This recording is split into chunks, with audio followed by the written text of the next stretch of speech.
Also during the visit to Brooks, an arrangement was made for Kennedy to meet with a certain Colonel Harold V. Ellingson of the U.S. Air Force, who had received a Bachelor of Science degree in bacteriology, say that 10 times fast, in 1935. Ellingson had a number of posts, the most interesting being that of post surgeon and hospital commander at Fort Detrick, where, as was noted earlier in the book here, research into alien viruses was reportedly undertaken, in part by NASA employees during the 1970s.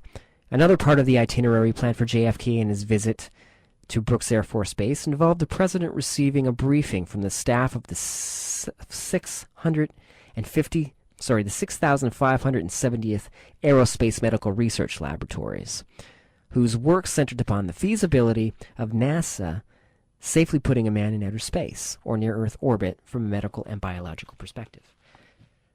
Now, Bruce Weaver's grandfather, Fred, was good friends with Major General Theodore C. Bedwell, Jr., and shared a passion with the general for aerospace medicine, the future world of manned spaceflight, and how humankind might best cope with the rigors and exposure to the somewhat poorly understood realm of outer space.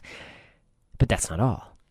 Bruce Weaver states that a close colleague of Bedwell once confided in his grandfather that during the course of the same program that culminated in the dedication by President Kennedy of 6 new aerospace medical research buildings at Brooks Air Force Base in '63, he had once read a classified report on and had viewed a number of color photographs pertaining to the recovery of a highly unusual humanoid body by NASA security personnel at what is today known as the John H. Glenn Research Center at Lewisfield, Ohio, which is where the liquid hydrogen rocket engines were successfully developed that helped ensure NASA's Apollo astronauts reached the moon. The body, said Weaver, had been secretly transferred to Brooks Air Force Base for study by Air Force and NASA personnel whose expertise was in the field of aerospace medicine. From what Fred Weaver was told, 2 nights before the body was retrieved from woodlands surrounding the Glenn facility, there'd been a wave of UFO activity over the immediate area, most of which manifested in the form of small, fast-moving balls of blue light that zipped around the NASA installation and in the heart of the woods, and which around the NASA installation in the heart of the woods, which gave all the indications of being either intelligently controlled or perhaps even sentient ethereal entities in their own right. But it was the nature of the body itself that Fred Weaver found so amazing and unforgettable. According to what he was told by the colleague of Major General Bedwell Jr., the recovered creature had been shot and killed by NASA security operatives who were engaged in keeping a close watch on the strange balls of floating light in the area. It was an immense, approximately 9-foot-tall, powerfully muscled monster. It was covered in short, coarse brown hair and seemed to have attributes and features that were part ape and part human. In other words, NASA had gotten hold of nothing less than the corpse of what today pretty much everyone would associate with the legend of Bigfoot. Weaver was informed that the body of the beast was autopsied and studied extensively. The most significant findings were: the Bigfoot had 32 teeth, as do most human beings. Its vocal cords seemed to be very human-like in appearance, and strangest of all, within its lower left arm was embedded some form of small metallic device that NASA medical specialists concluded was very likely a type of highly advanced tracking device and or transmitter. So who had placed the device inside the creature, and for what particular purpose? This was a question that could not be answered. Eventually, says Weaver, he heard that the remains of the hairy giant, including the curious device, were transferred to the Foreign Technology Division, or the FTD, of Wright-Patterson Air Force Base, Ohio, for additional study. The results of that study, unfortunately, remain unknown. Bruce Weaver readily admitted that the story was both controversial and outrageous, but stood solidly by the words of his grandfather. Grandpa said it, and that's good enough for me, and if it's not good enough for anyone else, that's too bad for them. That's an excerpt from the NASA Conspiracies of Nick Redfern, a prolific writer. He's got another one out called Contactees, which I picked up as well. I mentioned that last time. This is Justin Brown, and you're listening to The Unified Field. I want to close out today with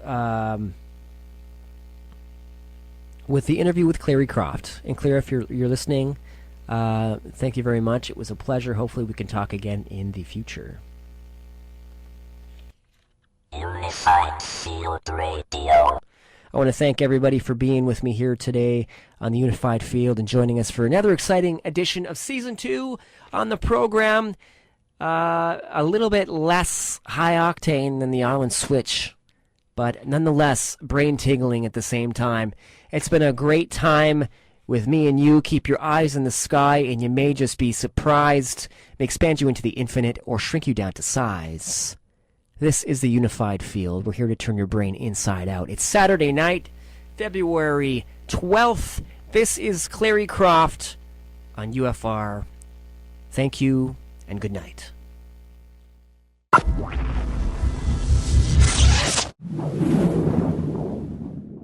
Tonight with us on the Unified Field is a local writer. He's got a new book out entitled Witchcraft: Tales, Beliefs, and Superstitions from the Maritimes, which is absolutely fascinating. I had no idea that it went back so far.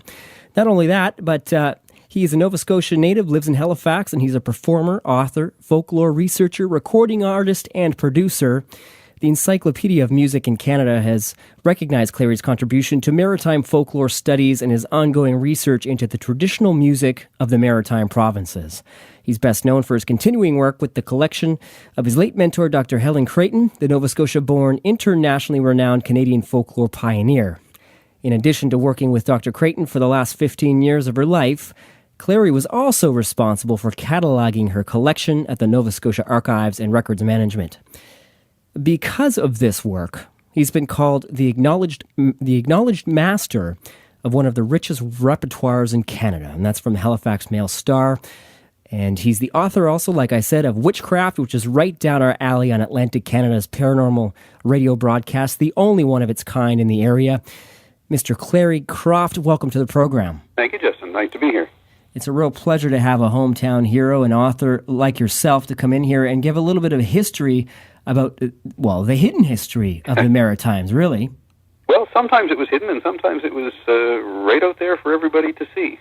Now, you've been doing the circuit quite a bit recently. My father actually caught a bit of your interview on CBC. I missed it, but he called me right away. He said, you got to get this guy on your program. Yes, I've been touring the Maritimes. Nimbus has sent me on the Whirlwind tour to do readings and press work and stuff like that. And it's going very well. The book is just flying off the shelves, so the bookstore people are telling me. Now, I guess your background in music and folklore traditions kind of go hand in hand with the idea of the story of your new book, Witchcraft. But what led you directly to the history of witchcraft in the Atlantic region? Well, actually, as I explain in my introduction, my birth was foretold by a witch. I was born in Sherbrooke in 1950, and while my mother was pregnant for me, a woman known in the community as a witch and who actively practiced witchcraft publicly, so she knew that people recognized what she was doing, asked my mom what she would like, and my mom said, well, I just want a healthy baby. And then she finally said, well, I already have a daughter, I'd like to have a son. She said, you will have a son and he will have special gifts. And as I say in the introduction to the book, whether or not my ability to perform and sing and write and do all the things that I do, that I'm blessed to be able to do, if those are constituted as special gifts. But all my life, until she died, my mom told me that my destiny was, my path was predicted by this lady whom I don't identify her in the book, but she was a very kind woman apparently, but her predictions were part of my life. So I've heard them all my life. That's really extraordinary. I had no idea. I'm a little embarrassed to admit, Clary, just because of the recent introduction of your book, Witchcraft. I have not read it. I'm looking forward to picking up a copy, and all of you out in Radioland should do the same. It's nice to have people local here that can give us a bit of history and interesting history and perspective. That's for sure. So I guess it was from that, Clary, that you kind of gained an interest in the idea of the unknown. Is that how it all started for you? I think so, Justin, probably. Again, I grew up in a rural community and also in the city, sort of back and forth. I've always had an interest in it because that was part of my family tradition as well, of talking about superstitions and forerunners and beliefs the supernatural, as well as traditional music and just the folk ways and the material culture aspect of our culture here in the Maritimes. But I don't have any extraordinarily, particularly vibrant interest in the supernatural over anything else.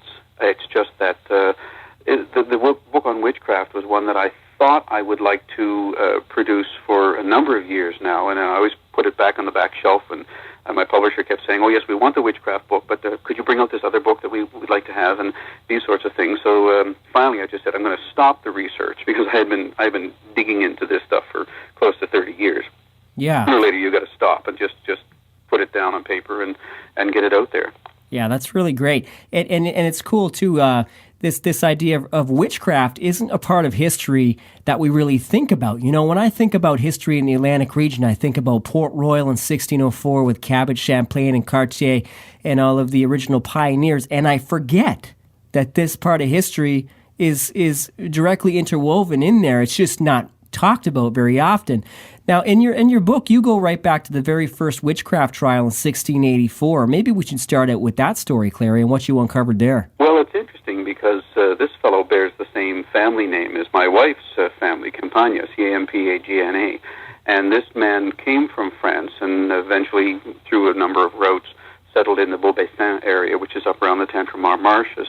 And the local people there actually took him to the governor and accused him of witchcraft. Now, a number of things, a number of circumstances happened. Jean Campagna was, it seems from the documents that I've read, he was a little bit of a womanizer. He loved the ladies and was a little bit older, but wanted to marry a younger woman, and the parents refused, and he said, "You'll be sorry for this." And then the parents' cattle became ill, and then the girl's father became ill. Other people in the village, in the little community, had similar circumstances happen to them, and it became such a difficult time for him and the people in the community that the governor actually came to him and said, "I think you are bewitching these people, and if you don't take the spells away, I will run you through with a sword."